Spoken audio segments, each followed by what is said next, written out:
So, hello everybody, good morning, by the way, good afternoon, and welcome to the Edu for IS, the live Hindu class. Before we start our discussion for the day, of course, 19th of August today, and we are starting with the today's Hindu analysis. So, before that, as usual, what we do firstly, let us take the questions from yesterday's Hindu analysis, and then we'll be shifting to our discussion. So, first question is, which among the following releases the Artificial Intelligence Index? Sometimes you might see that this is an easier question, and UPSC does ask one question at times related to indices. Fine, so that's why you find though this is easier, but of course if you know this is easier, if you don't know, there cannot be second guess under this. So I hope you have tried to solve it, and the correct answer for this question is yes. So yes, we discussed that this is Stanford University basically which released this Artificial Intelligence Index. Fine, yesterday.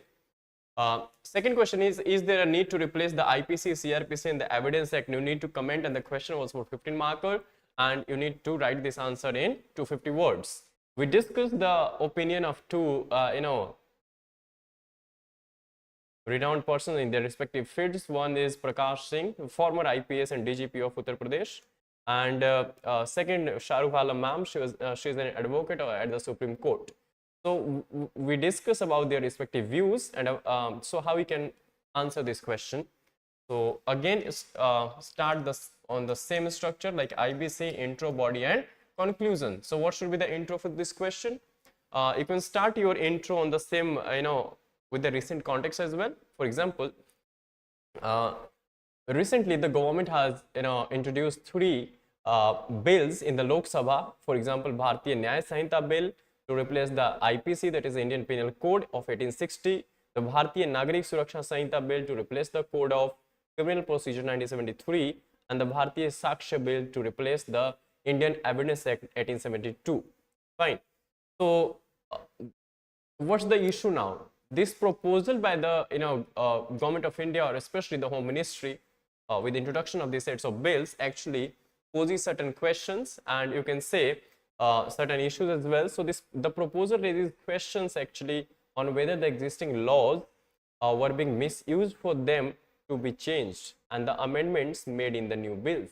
So what exactly was the need to actually bring amendments or change these laws altogether, or bring these reforms in India's criminal this justice system? Fine. So this is how you can start with the current context of just 3 lines, 3 acts going to replace the 3 already existing acts. So 3 lines of just your, or the question is for 15 markers, so you can go at the max, let us say, to 5 lines, 4 to 5 lines max for your intro part. Then body part. So first of all, you can use the same headings like how the new this bills going to be different from the existing ones. So you need to differentiate. We discuss it. This is been given in question answer format itself, so simple to understand, self-explanatory kind of thing. Then further you can see what would be the similarities and differences. I mean, these are the headings and subheads which will form the part of the body part of your answer actually. Fine.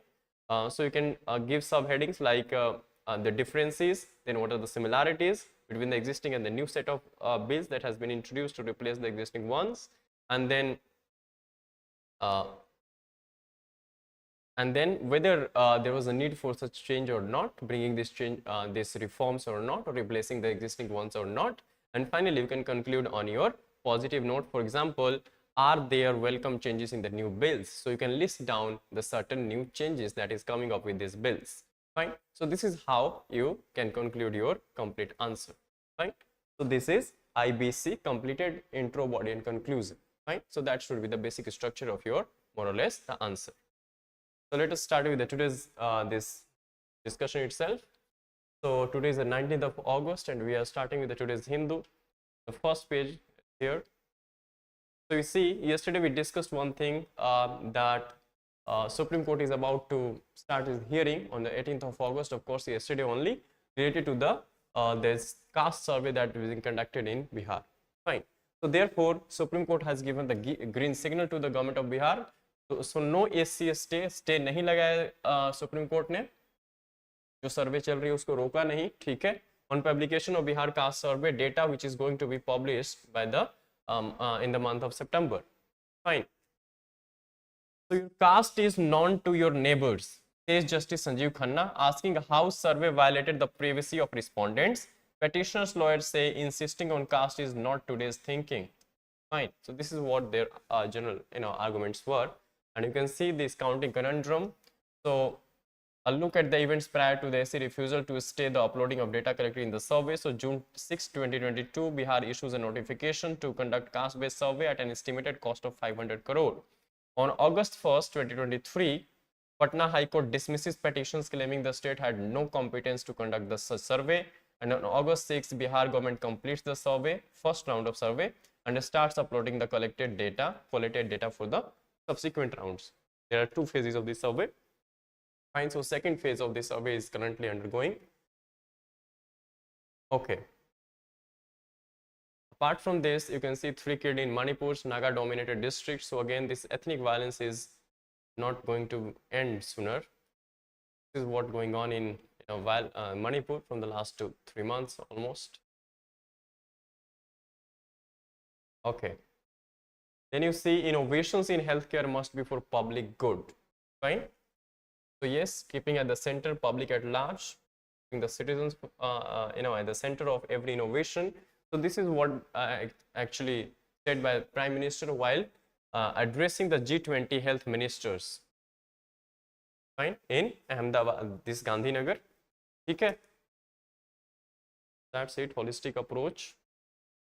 Prime Minister said we are following in India holistic approach, holistic and inclusive approach, adding that India is expanding health infrastructure, promoting traditional system of medicine, that is Ayush, and providing affordable healthcare to all. That is, for example, we have this Pradhan Mantri, this Arogya Yojana, PM Jai, Jan Arogya Yojana.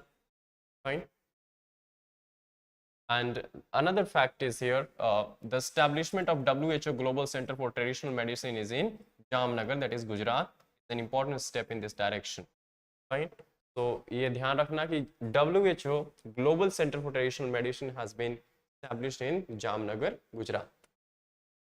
So the focus is on the traditional medicines, especially here comes the Ayush. Okay, next, related to the city and Delhi, more or less the politics going on here. Let us quickly go to the next page. And here you see Chandrayaan-3 lander successfully undergoes deep boosting, says ISRO. So finally, ISRO has been successful in deep boosting, means lowering down the speed of this Chandrayaan-3, fine, and which is scheduled to be, the lander is scheduled to be of this mission to land on the moon's South Pole surface on August 23. So we are eagerly waiting for the August 23. 23rd August, fine. So you see that the speed actually deboosting has reduced its orbit to 113 km into 157 km only. So the major challenge is soft landing, that is how to reduce its speed through deboosting and then bring it to at the speed of 10 km per hour from the current 2500 km per hour. So that is the biggest challenge in this mission, and ISRO to a certain extent has been successful.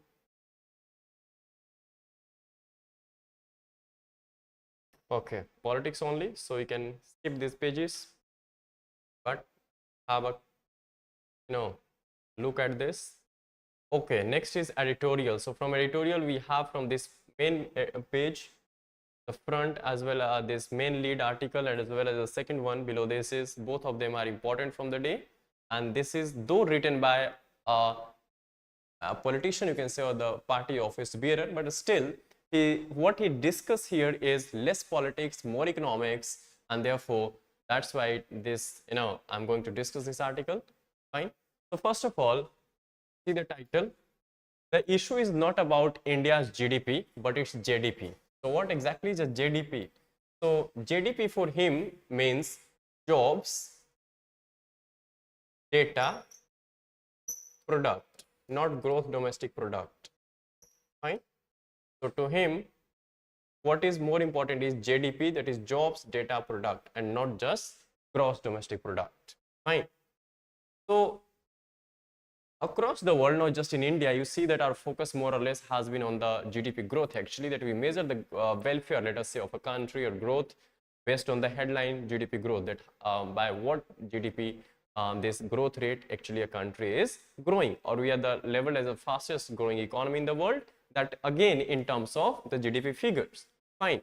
So he is saying that India should move especially from this notion of growth from the GDP towards, let us say, JDP.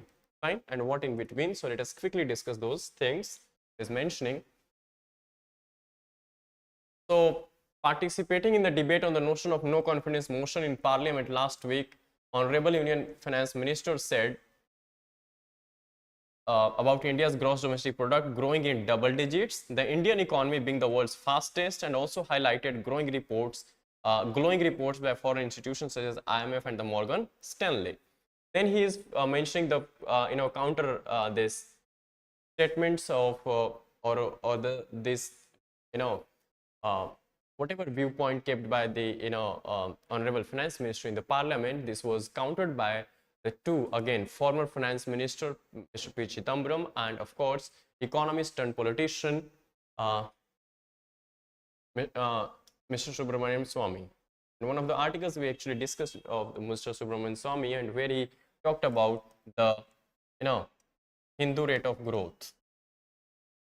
Hindu rate of growth. This has no relation at all with the Hindu, let me tell you clearly. But Hindu rate of growth is the growth rate of 1950s up till 1980s, 77 and 78 probably, but you can take 50 to 80. This growth rate was of 3.5%, and this term was actually quoted by Professor Raj Krishna. Professor Raj Krishna, he was an economist. Fine. So this is what being mentioned by Dr. Subramanian Swamy in that article. So here these two, former finance minister P. Chidambaram and Subramanian Swamy as well. So both of them have countered, or they have the different views than what our honorable finance minister holds. Fine. So of course, but the article we are discussing here is, you see the difference how he has written this article, and here he talks about not let us talk about the GDP growth, whether it was between the current establishment, current government, that is NDA, National Democratic Alliance, or during the UPA tenure. Rather, what must be focused or what must be done to achieve higher growth. But no one has really asked the question, whose GDP growth is it in the first place? ये GDP growth जो हो रही है वो किसके लिए, किसकी है? Fine. So for what good reason? He says the whole debate among India's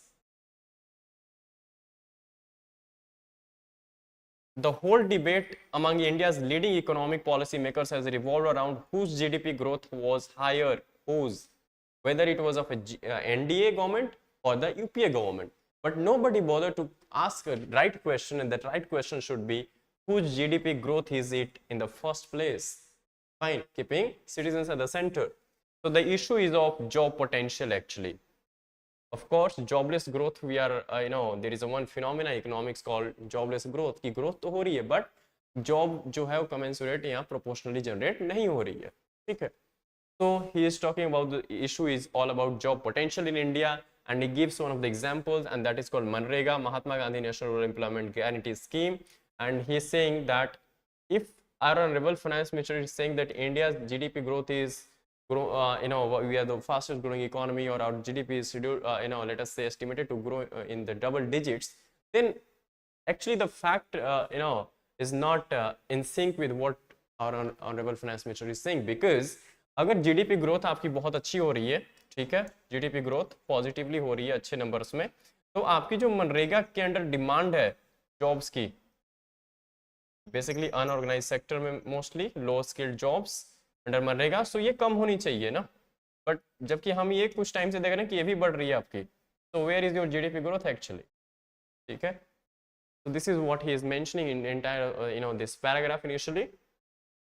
So after all, only those who have absolutely no alternative sources for income will ask to toil in the sun the whole day for bare minimum wages, which is the case under Manrega. Ever since the current government took office, India's real GDP growth grown 5.3% annually, but demand for Manrega work also grew at 5.4%. So you see that both of these figures actually grew side by side. Okay, so that's what negates, I mean the Manrega demand actually somewhat negates the higher GDP growth, because there should be inverse relation more or less between higher GDP growth and the Manrega's work demand. Fine. So that is when India was apparently the fastest growing economy in the world, more and more people were also clamoring for Manrega work. If the economy is doing well, it should be creating many jobs, which should then lower the demand for minimum wages Manrega work. Manrega demand should be inversely proportional to economic growth. So this is the point actually he is explaining through these two metrics. Fine, GDP growth versus Manrega's demand, demand for work under Manrega. कि inverse relation होनी चाहिए इन दोनों में, positive नहीं, जो कि positive देखने को मिल रही है हमारे को. So certainly there is a big dissonance between GDP growth and its translation into actual jobs and incomes for people. बिल्कुल ठीक बात है कि कहीं ना कहीं एक बहुत बड़ी divergence है between GDP growth and that growth actually translating itself into jobs. Fine. So we do accept this fact. Jobs and income. Further, even the jobs that are being created tend to exacerbate India's social fissures, because people from higher caste constitute nearly 3/4 of the formal service sector jobs that GDP growth produces, while 80% of the workers under the Manrega programs are from the oppressed castes of Dalits, tribals and backward castes. So here you see the differences on the base of higher and lower castes. So again, this has been clearly depicted. Fine. In the kind of works they are actually getting, or the jobs they are doing. So analysis of data from the Reserve Bank of India shows that in the decade of 1980 and 90, every percentage point of GDP growth produced 2 lakh formal jobs. So by 1%, let us say 4% से अगर 5% की growth हमें उस time पे register करने को मिल रही थी, देखने को मिल रही थी ड्यूरिंग 1980 and 90 की डेकेड की बात कर रहे हैं, तो उस टाइम पे कहीं ना कहीं हमें every 1% increment in GDP was adding actually how much? Almost 2 lakhs of jobs. Fine. But that is not the case now.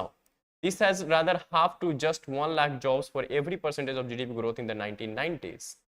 Fine. So this is how the Indian economy actually doing since 1980s, and half further in every subsequent decade. There is an alarming decline in the number of jobs that are being created with every percentage growth in the GDP currently. So this is a function of the poor quality of GDP growth, rapid increase in productivity and extreme automation. तो ऐसा हो क्यों रहा है? GDP बढ़ तो रही है, but jobs create क्यों नहीं हो रही? Because there are reasons given by him, and that is first is automation, fine, plus quality of GDP growth, then rapid increase in productivity. Quality की अगर हम बात करें तो यहाँ पे अगर आप देखोगे तो जीडीपी इंडिया की ग्रोथ जो है उसमें मेजॉरिटी मैक्सिमम जो शेयर है almost around somewhere 55%, that is of the services sector. तो सर्विस सेक्टर की नेचर ऐसी है कि आपको बहुत ही क्वालिटी या परमानेंट जॉब्स नहीं मिलती हैं, ठीक है, platform based gig workers and all, gig economy चल पड़ी है आजकल. तो क्वालिटी ऑफ जीडीपी ग्रोथ इसलिए ठीक नहीं है क्योंकि यहाँ पे मैन्युफैक्चरिंग सेक्टर की ज्यादा होनी चाहिए थी, because manufacturing can give you sustainable and permanent jobs. Fine. But अगर मैन्युफैक्चरिंग की देखोगे तो लास्ट 20 ईयर्स से कोई खास हमें को उसमें ग्रोथ देखने को नहीं मिला, ठीक है, अभी भी बिलो 30% समवेयर. तो कंट्रीब्यूशन है जो मैन्युफैक्चरिंग की in the overall GDP growth. So rapid increase in productivity and extreme automation. Automation आजकल हम टेक्नोलॉजी की बात करते हैं, आजकल हम आर्टिफिशियल इंटेलिजेंस की बात करें. सो ऑफ कोर्स कहीं ना कहीं उसमें भी लोगों की जो डिमांड है फिजिकल लेबर की वो कम होती जा रही है, ऑटोमेशन की जो डिमांड है वो ज्यादा होती जा रही है. तो again this could be one of the reasons for jobless growth. So to be clear, this phenomena is not unique to India or the Modi government, but a global economic problem. So he's clearly saying that, or accepting that this is not just case of India or the current government, but this is a global phenomenon, the global problem facing by across the nations. So thus it is important to focus on the job intensity of economic initiatives rather than merely chase the headline GDP growth. Very good. For example, there has been much hullabaloo recently about India's foray into semiconductor manufacturing. Hullabaloo is basically making a lot of noise, unnecessary noise you can say. So that example he is giving is about, we have discussed semiconductor industry, semiconductor manufacturing especially. We discussed one of the articles in our in the discussion itself, 2-3 articles related to the semiconductor manufacturing in India. Okay. So apart from that, we see that somewhere with a lot of taxpayer money being spent to lure foreign companies to set up factories to make electronic chips. While there may be sound strategic reasons for, having semiconductor manufacturing industry in India, and undoubtedly there are strategic reasons for defense and diplomacy in this initiative, the economic rationale is weak. Why so? Economic rational weak क्यों है semiconductor manufacturing के पीछे? इसलिए क्योंकि semiconductor manufacturing is highly automated, capital intensive and does not produce many jobs. So that's the issue. Now he is another again quoting an example. Specially issue कहां पे है? For the low skilled workers, they can not find jobs in the semiconductor because this is highly capital intensive and skill intensive sector. So therefore the world's largest contract electronic manufacturer, Foxconn का नाम तो आप सब लोगों ने सुना होगा, even कि एप्पल के आईफोन्स भी असेंबल होते हैं. Foxconn contribution है उसमें काफी हद तक. So nearly doubled its revenue between 2010 and 2020, but its total number of workers remained roughly the same. So again he is giving a very good example of Foxconn. Foxconn company की बात करें कि 2010 से 2020 अगर एक डेकेड की बात करें तो जो रेवेन्यू है कंपनी फॉक्सकॉन की वो कहीं ना कहीं डबल हो गई. But somewhat we see that जो जॉब्स थी, नंबर ऑफ वर्कर्स रिमेन्ड रफली द सेम. जो 2010 में थे 2022 में 20 में भी एक डेकेड के बाद भी नंबर ऑफ वर्कर्स उतने ही रह गए, वो नहीं, संख्या जो थी वो नहीं बढ़ी वर्कर्स की. So what is showing? It is showing that somewhat the actually this industry is not going to create more of jobs. Fine. So traditional manufacturing such as automobile, steel, cement and semiconductors have lost their ability to create as many low-skilled jobs as they did earlier, primarily due to automation. While these economic activities may contribute meaningfully to headline GDP growth, of course, अगर semiconductor manufacturing होती है तो of course this will aid to overall GDP growth. Fine. But of course this is not going to proportionally create many of the jobs. Fine. The mines and minerals build India's future. तो mines and mineral भी इसके बारे में हम detail में बात कर चुके हैं, even during our Hindu discussion plus even in our weekly current affairs class as well. So mines and minerals bill is India's future. He is saying this on what basis? So firstly he is basically giving this background of this bill, and after that we have seen that Mines and Minerals Amendment Bill 2023 or the MMA bill can be a potential booster shot in India's economic arm if administered properly. Yes, the whole question comes at the level of administration or implementation of the same. Fine. For example, while electronic chips and equipments are key to this transition, the fountainhead for this change are minerals such as lithium, cobalt, graphite and other rare earth elements. These minerals are the foundation of the whole electronic mobility supply chain, which countries such as China are pursuing aggressively, and China is actually the leader in such kind of minerals, on especially in this electronic mobility supply chains. Fine.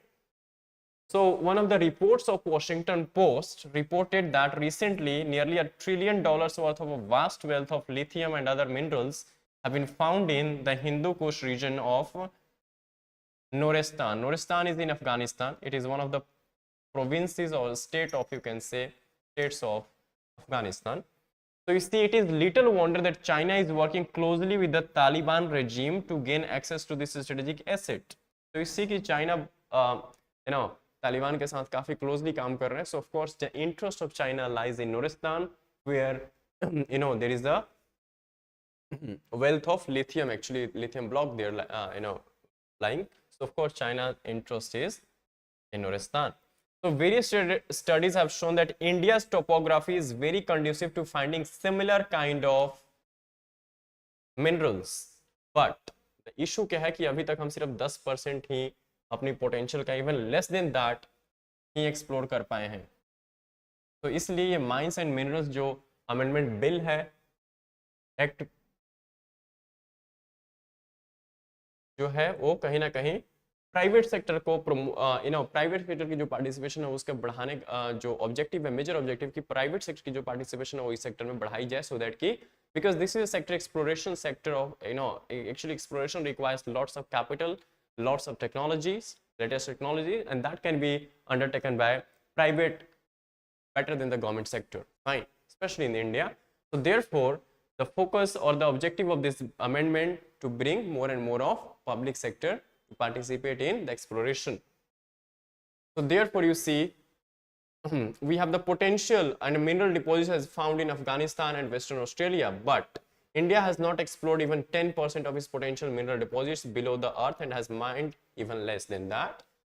With a coastline that is over 7,000 kilometers, exactly we have coastline of 7516.6 somewhere, fine. So 7516 you can say kilometers long. India's potential in finding rich strategic minerals can be even greater through deep sea mining. However, lack of access to latest mining technologies, environmental concerns, and previous incidents of labor exploitation in mines have prevented India thus far from exploring this opportunity or the potential.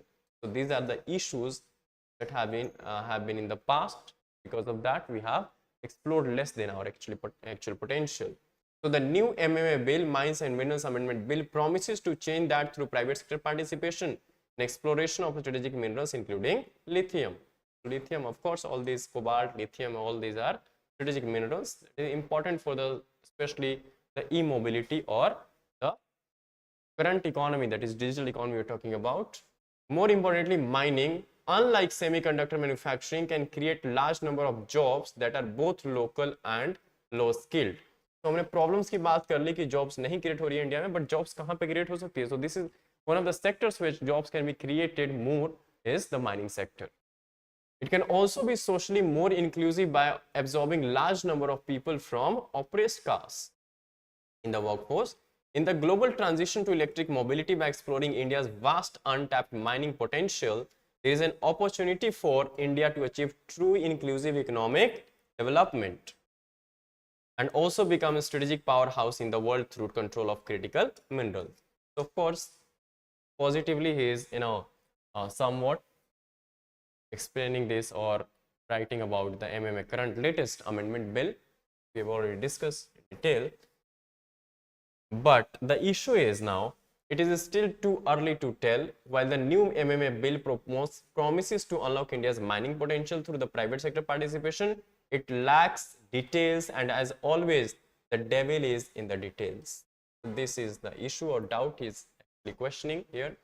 There needs to be strong guardrails or safeguards against labor exploitation and environmental hazards and under this mineral exploration, but rather than being doe-eyed about initiatives such as Semicon India or Make in India, the government should be more discerning and critical in its evaluation of where to spend India's limited resources to extract maximum social returns. So this should be the focus of Government of India, that where exactly to invest or use the limited resources of our country in order to get maximum of the benefits or the returns. Now the change. So what changes he is suggesting? So changes at the level of discourse itself,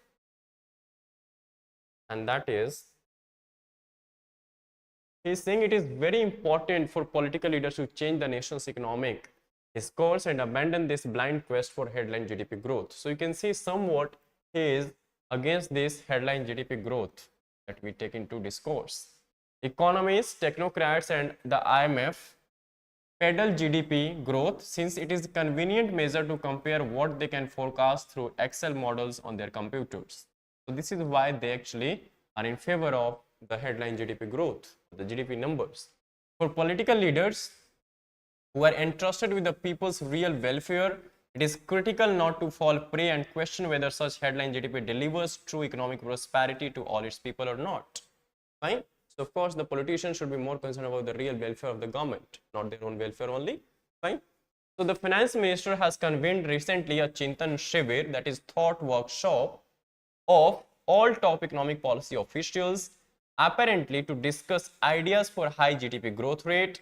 Perhaps more importantly, this Chintan Shivir should ask not what our nation's GDP growth should be, but instead ask what our GDP should be, that is jobs, data, product, not gross domestic product.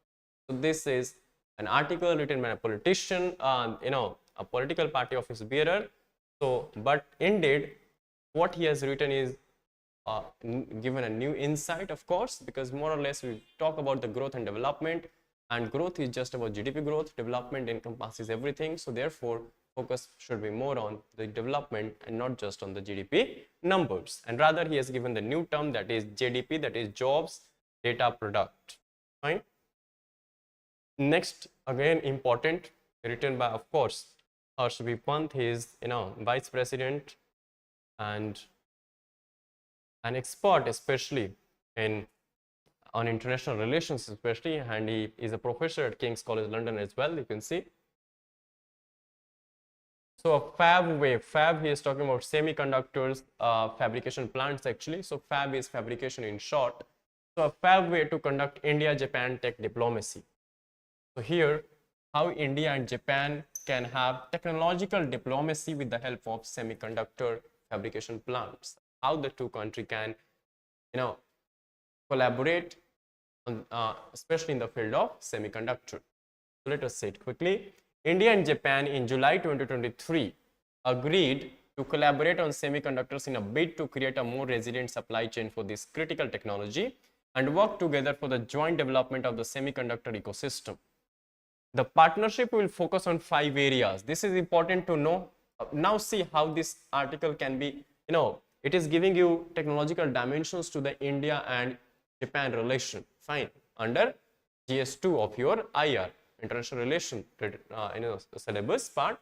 So therefore, it is important to mention such evolving, evolving part or evolving phases, or whatever current things taking place between the two countries, especially the other countries, India, with respect to, of course, our nation. So therefore, it becomes imperative for us to take into account whatever latest developments taking place with respect to another country. Fine.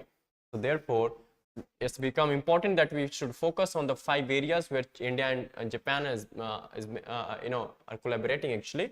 So semiconductor design, manufacturing, equipment research, establishing resilience in the semiconductor supply chain, and talent development, paving the way for government to government and industry to industry collaboration. So these are the 5 different segments or areas under semiconductor, from design to manufacturing to research to establishing resilience in the semiconductor supply chain, and talent development as well, skill advancement as well. So this is, you can see all the good things. And alignment of policies. Now the issue is of alignment of the two countries' policies.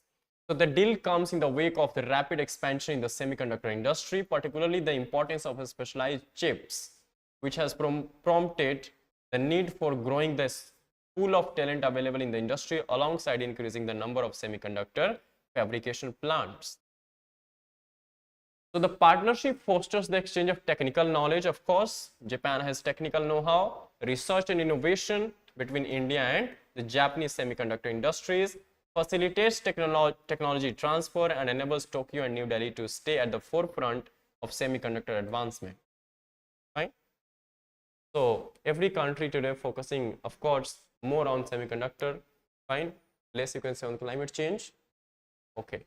So equally, of course, focusing on both this, because these are the growing, of course, semiconductor going to be the, let us say, the fountainhead of Industry 4.0, or foundation for the Industry 4.0. Both nations have aligned their policies to support semiconductor manufacturing and research. India's Make in India initiative and Japan's Society 5.0. So remember, there could be a question, यहाँ से आपके prelim exam के लिए statements बन सकते हैं. So collaboration between India and Japan, that is between India that is Make in India and Society 5.0. तो आपको दिया जा सकता है कि this is of US, this Society 5.0, but this is of Japan, of course we are talking about. तो इस तरह से आपको आपके statement जो है वो आपको फंसाया जाता है इसमें. Vision. So Japan Society 5.0 vision share the goal of technological self-reliance and innovation-driven growth. So bilateral agreements have been signed to promote technology transfer, cooperation in semiconductor research, and reciprocal trade in semiconductor-related products. So you can see everything we are talking about in terms of semiconductor only, from design to manufacturing to trade, fine, between India and Japan. So the collaboration stands as a testament to the power of strategic alliance and technological synergy between the two countries. So this is partnership, or this agreement or collaboration is actually the testament of the fact that the two countries strategic alliances that the two countries are aligned, strategically. Alongside that, technological synergy between the two countries. Fine. Both the nations recognize the critical importance of semiconductor technology in driving innovation almost in every field you see, especially the emerging fields, economic growth and national security. Japan, with its advanced semiconductor industry, has long been global leader in chip manufacturing and research, which has been overtaken by China today. Fine. So therefore, that's what Japan again want to regain its lost ground, and India, of course, is a new player in this game, and therefore we can have a better collaboration with an older player with a new innovation and new player. Inspiring. So India has a growing information technology sector and a burgeoning demand for semiconductor products across industries, from mobiles, you can say, to automobile. Everywhere you need the chips and all semiconductor products. The convergence of these strengths has laid the foundation for a mutually beneficial collaboration. Of course, the two countries comes in alliance only and only when both the countries, can, let us say, find out some benefits for each other. Fine. Supply chain disruptions and geopolitical tensions. You can see Ukraine-Russia conflict, China and US conflict. So, which are of a particular significance in the Indo-Pacific region especially, have underscored the need for diversifying semiconductor supply chains and cross-country collaboration.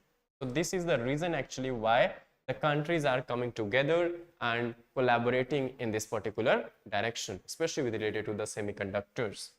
Joint research initiative enable the pooling of resources and expertise to tackle complex challenges in semiconductor design. So these are the advantages or the benefits of the two countries collaboration.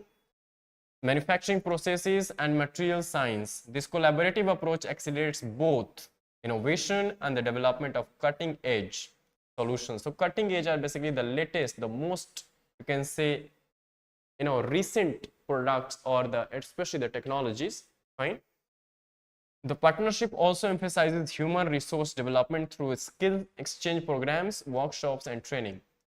So you see, this seems to be a comprehensive alliance, collaboration, and agreement, taking into its stride from human capital to, of course, monetary capital itself. So the American partnership. So India is not just collaborating with, remember, Japan on this front, but also we have certain such kind of, we have concluded such kind of collaboration or agreement with our US as well. Fine, especially when our Prime Minister visited this US during International Yoga Day. Fine, for the 3 days official visit to America. So India's strength in semiconductor design and packaging offers a scope for it to join forces with the leaders in the industry. The agreement with Japan follows close on the heels of the charting of a technology partnership for the future between United States and India, which also covers investment, innovation, and workforce development, facilitating the long-term strategic development. So you can see that similar kind of, this agreement that we have signed with this US as well.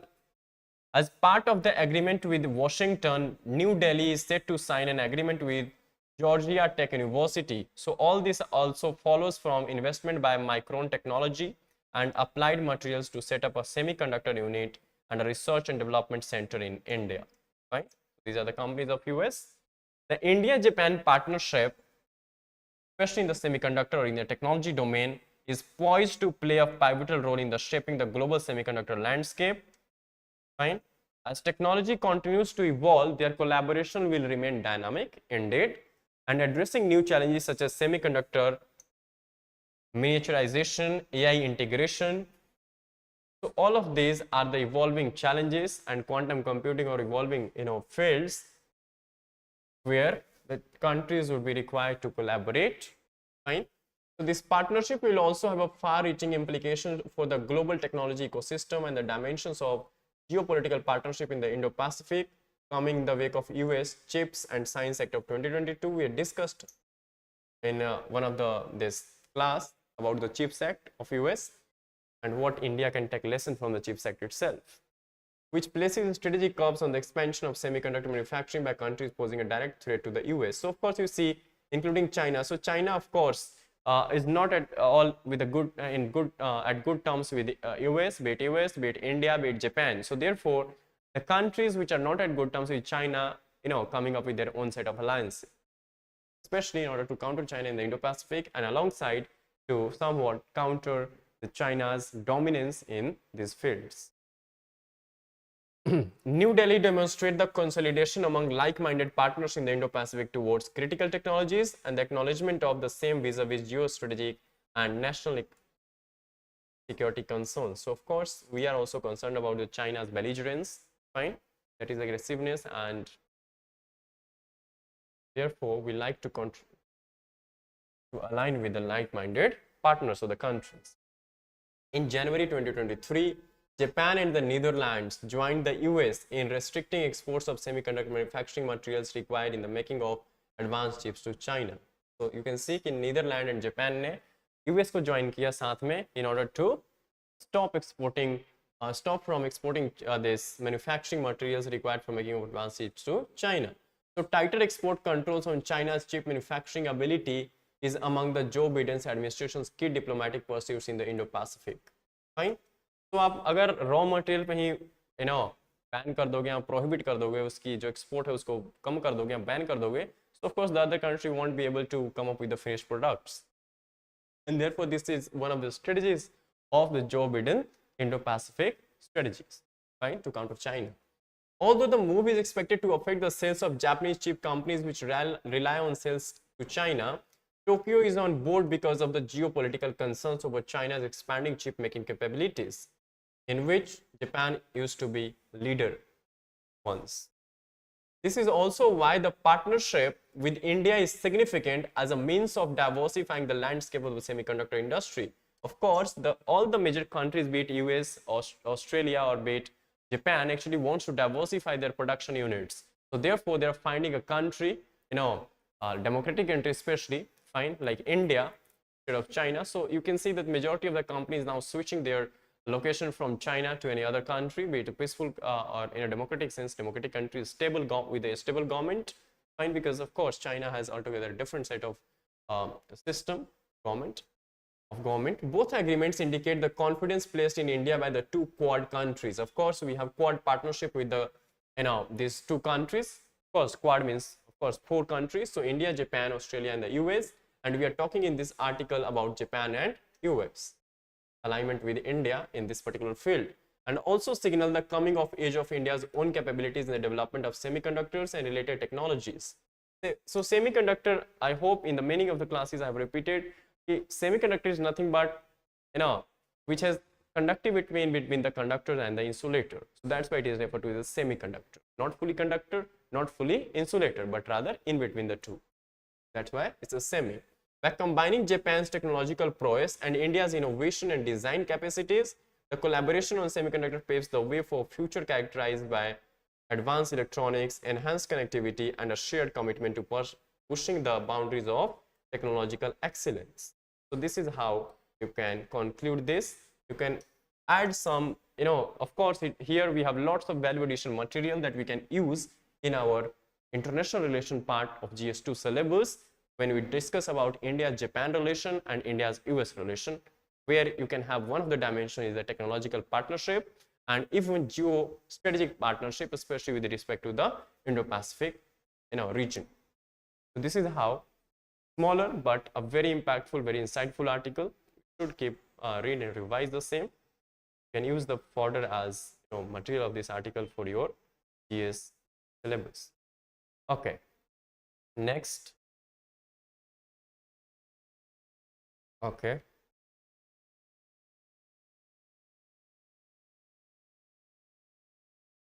Else important letters. So hate speech will be prosecuted equally, no matter the faith. Supreme Court is very strict with the hate speech. Fine. जब आप कोई ऐसी बात बोलते हो जिससे कि नफरत फैल जाती है सोसाइटी में, फाइन, वो किसी भी चीज़ पे बेस्ड हो सकता है, कास्ट बेस्ड हो सकता है, धर्म जाति बेस्ड हो सकता है, या धर्म के लिए किसी दूसरे धर्म के लिए आपने कुछ उल्ट-पुल्ट बोल दिया, ठीक है. सो has been said that you can say being headed by Justice Sanjeev Khanna. So Justice Sanjeev Khanna is going to be the future CJI, he is in the line to become the future CJ. So you can see his stance, fine, related to the hate speech. So he is saying it's a state's duty. In 2018, the court had condemned hate crimes and held that it was the sacrosanct duty of the state to protect the lives of its citizens. And the famous case that took place in 2018 is related to the Tehseen Poonawala judgment. So the court issues guidelines for the states and the police to prevent, control and deter mob violence and lynchings. Lynchings, जब mob की भीड़ है ना, mob is what? Weird kind of. So जब group of people, let us say illegally, let us say kill some person, fine, be it on any ground, be it on धर्म के नाम पे हो सकता है कि हाँ भाई आपने हमारी धार्मिक भावना को भड़काया है, कुछ ऐसा सा, तो इसलिए ठीक, चलो. So this Tehseen Poonawalla judgment याद रखना, 2018, this is related to the hate speech actually. Okay. Else. So criminal law bills sent to Committee on Home Affairs. So Parliamentary Committee on Home Affairs, this has been sent to this committee, the criminal law bills, the 3 bills actually that we discussed even. Fine. So that's a good augury that government has sent this to the committee, and then committee will come up with its own suggestions, recommendations. Fine. 25 student suicides since 2018 are ragging related, UGC says in RTI response. You can see.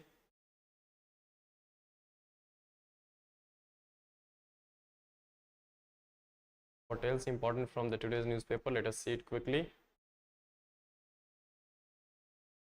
Okay, so SC has resolved order on whether children from invalid marriages can inherit ancestral property.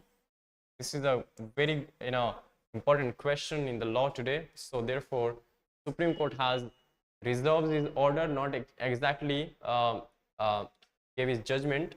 So we'll be keeping tab on this whenever this judgment is coming or comes in the public domain. We're discussing the same. Because a void marriage जो खत्म हो सकती है is not enforceable in law or is unlawful. So a voidable marriage has to be declared a nullity through a decree. So there is the issue कि void marriages जो हैं वो law में enforceable नहीं है legally, then how can we allow the inheritance of property?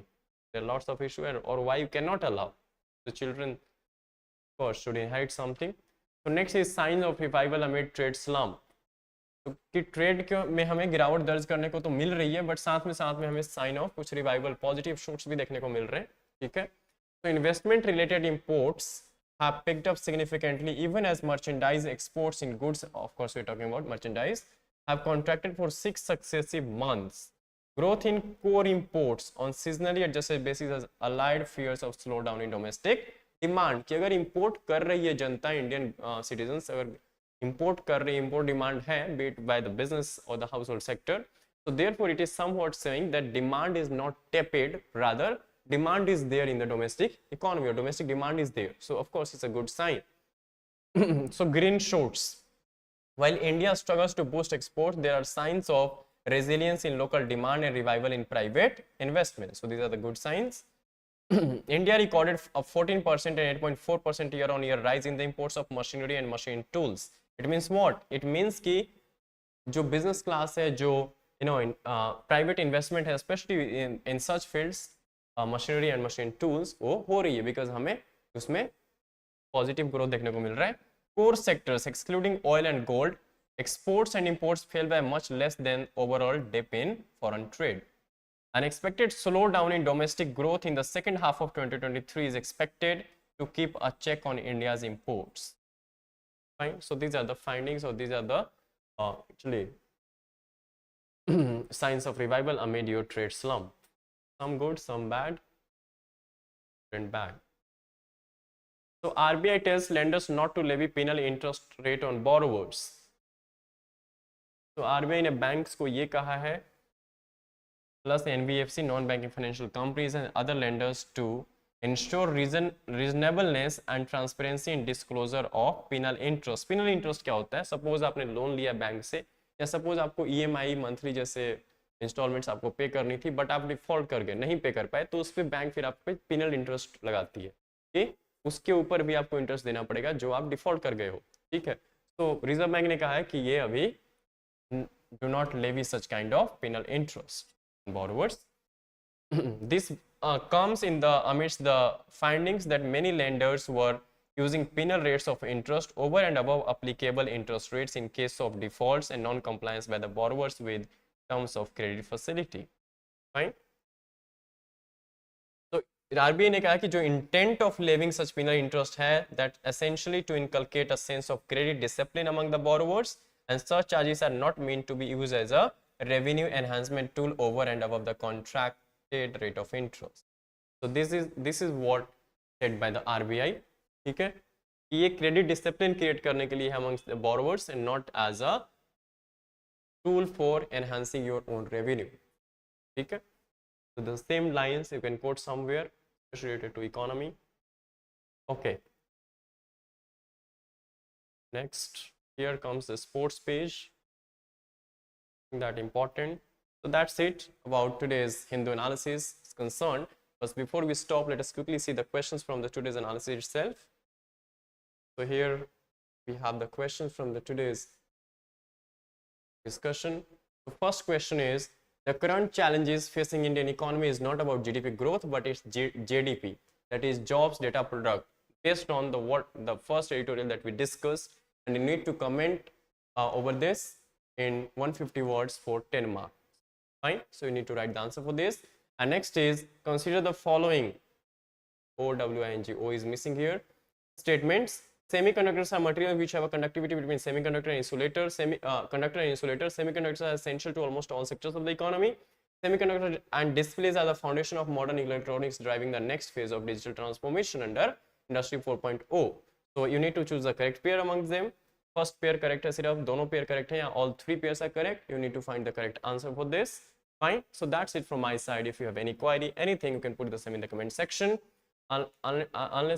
Until then, take care, keep revising, stay tuned for the Monday's Hindu analysis. Thank you.